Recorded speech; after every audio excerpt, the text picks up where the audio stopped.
Hi hello ನಮಸ್ತೆ, welcome back to Someshwari Kannada. ನಾನಿವತ್ತು ನಿಮಗೆ ತೋರಿಸ್ತಿರೋ ಈ ಹೂವು ಯಾರೆಲ್ಲ ನೋಡಿದ್ದೀರಾ ಅಂತ ಒಂದು ಕಮೆಂಟ್ ಮಾಡಿ ಫ್ರೆಂಡ್ಸ್. ಈ ಹೂವು ಹೆಸರು ಬಂದು ಕನ್ನಡದಲ್ಲಿ ನಾವು ಅಪರಂಜಿತ ಫ್ಲವರ್ ಅಂತಲೇ ಕರಿತೀವಿ.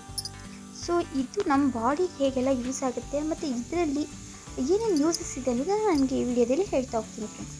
ಮೊದಲಿಗೆ ಇದನ್ನು ನಾವು ಕುಡಿಯೋದ್ರಿಂದ ತುಂಬಾ ಹೆಲ್ತ್ ಬೆನಿಫಿಟ್ಸ್ ಇದೆ ಅಂತಲೇ ಹೇಳ್ಬೋದು ಫ್ರೆಂಡ್ಸ್.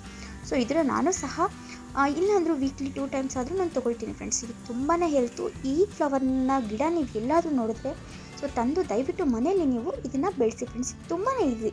ಇದರಲ್ಲಿ ಒಣಗಿರುವಂಥ ಬೀಜ ಇರುತ್ತೆ, ಅದನ್ನು ತಂದು ನೀವು ಉದುರಿಸಿದ್ರೆ ಸಾಕು, ಅದ್ರ ಗಿಡ ಆರಾಮಾಗಿ ತುಂಬ ಚೆನ್ನಾಗೇ ಬರುತ್ತೆ ಅಂತಲೇ ಹೇಳ್ಬೋದು. ಇದು ಬಳ್ಳಿ ಥರ ಹಬ್ಬೋದ್ರಿಂದ ಇದ್ರ ಬೆನಿಫಿಟ್ಸು ತುಂಬಾ ಇರುತ್ತೆ. ಫ್ಲವರ್ ಸಹ ನಿಮಗೆ ತುಂಬಾ ಸಿಗುತ್ತೆ. ಈ ಫ್ಲವರು ಮನೇಲಿರೋದ್ರಿಂದ ನಿಮಗೆ ತುಂಬಾ ಪಾಸಿಟಿವ್ ಎನರ್ಜಿ ಬರುತ್ತೆ ಅಂತಲೇ ಹೇಳ್ಬೋದು. ಆ್ಯಂಡ್ ಇದು ಜ್ಯೋತಿಷ್ ಶಾಸ್ತ್ರದ ಪ್ರಕಾರ ಇದನ್ನು ನಾವು ಹನುಮಂತನಿಗೆ ಮಂಗಳವಾರ ಕೊಡೋದ್ರಿಂದ ತುಂಬಾ ಇದರಿಂದ ನಮಗೆ ಒಳ್ಳೆಯದಾಗುತ್ತೆ ಅಂತಲೇ ಹೇಳ್ಬೋದು. ಇದನ್ನು ಶಂಖಪುಷ್ಪ ಅಂತಲೂ ಹೇಳ್ತಾರೆ. ಹಾಗೆ ಇದು ಶಿವನಿಗೆ ತುಂಬಾ ಇಷ್ಟವಾಗಿರೋ ಹೂವು ಆಗಿರೋದ್ರಿಂದ ಇದನ್ನು ಶಿವನಿಗೆ ಪೂಜೆ ಮಾಡೋದ್ರಿಂದ ನಮಗೆ ಒಳ್ಳೆ ಬೆನಿಫಿಟ್ಸ್ ಅಂತಲೇ ಹೇಳ್ಬೋದು. ಹಾಗೆ ಈ ಹೂವು ಬಂದು ಇದರಲ್ಲಿ ನಾವು ಚಹಾ ಸಹ ಮಾಡ್ಕೊಂಡು ಕುಡಿಬೋದು ಅಂತಲೇ ಹೇಳ್ಬೋದು. ಆ್ಯಂಡ್ ಇದರಲ್ಲಿ ಮಧುಮೇಹ ತಡೆಗಟ್ಟುವಂತಹ ಶಕ್ತಿ ಇದೆ ಅಂತಲೇ ಹೇಳ್ಬೋದು.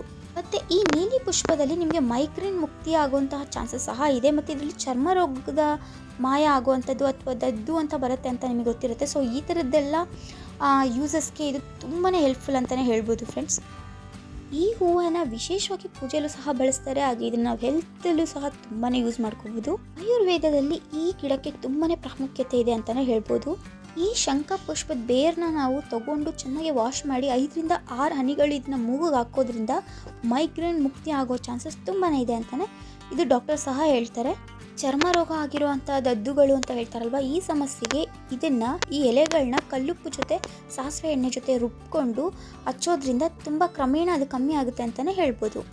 ಈ ಶಂಖ ಪುಷ್ಪದ ಎಲೆಗಳು ವಿಶೇಷವಾಗಿ ಅಂಗೈ ಮತ್ತು ಪಾದಗಳಿಗೆ ಚರ್ಮದ ಸಮಸ್ಯೆಗೆ ಬಹಳ ಪರಿಣಾಮಕಾರಿಯಾಗಿರೋದು ಅಂತಲೇ ಹೇಳ್ಬೋದು ಫ್ರೆಂಡ್ಸ್ ಇದು. ಹಾಗೆ ಈ ಹೂವು ಹೊಟ್ಟೆಯಲ್ಲಿ ಶುದ್ಧೀಕರಣ ಮಾಡುವಂತಹ ಹೆಲ್ಪ್ಫುಲ್ ಅಂತಲೇ ಹೇಳ್ಬೋದು.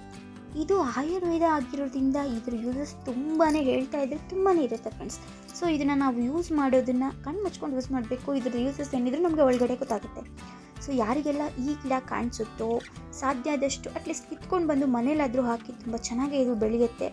ಇದು ಬೆಳೆದ ಮೇಲೆ ನೀವು ಇದ್ರ ಹೂವು ಆಗಲಿ ಎಲೆ ಆಗಲಿ ಬೇರೆ ಏನೇ ತೊಗೊಂಡ್ರು ಇದರಲ್ಲಿ ಯೂಸಸ್ ಇದೆ ಫ್ರೆಂಡ್ಸ್. ಇದು ಬಾಡಿಗೂ ಯೂಸಸ್ ಇದೆ. ಹಾಗೆ ಇದನ್ನು ಮನೇಲಿ ಬೆಳೆಸೋದ್ರಿಂದ ಮನೇಲೂ ಸಹ ಒಳ್ಳೆ ಗ್ರೋತ್ ಆಗುತ್ತೆ ಅಂತಲೇ ಹೇಳ್ಬೋದು. ಯಾರಿಗೆಲ್ಲ ಕಾಣಿಸುತ್ತೆ ತಂದು ಮನೇಲಿ ನೆಟ್ಕೊಂಡು ಇದರಲ್ಲಿರುವಂಥ ಪಾಸಿಟಿವ್ಸ್ನ ನೀವು ಲೈಫಲ್ಲಿ ಅಳವಡಿಸ್ಕೊಳ್ಳಿ. Thank you for watching.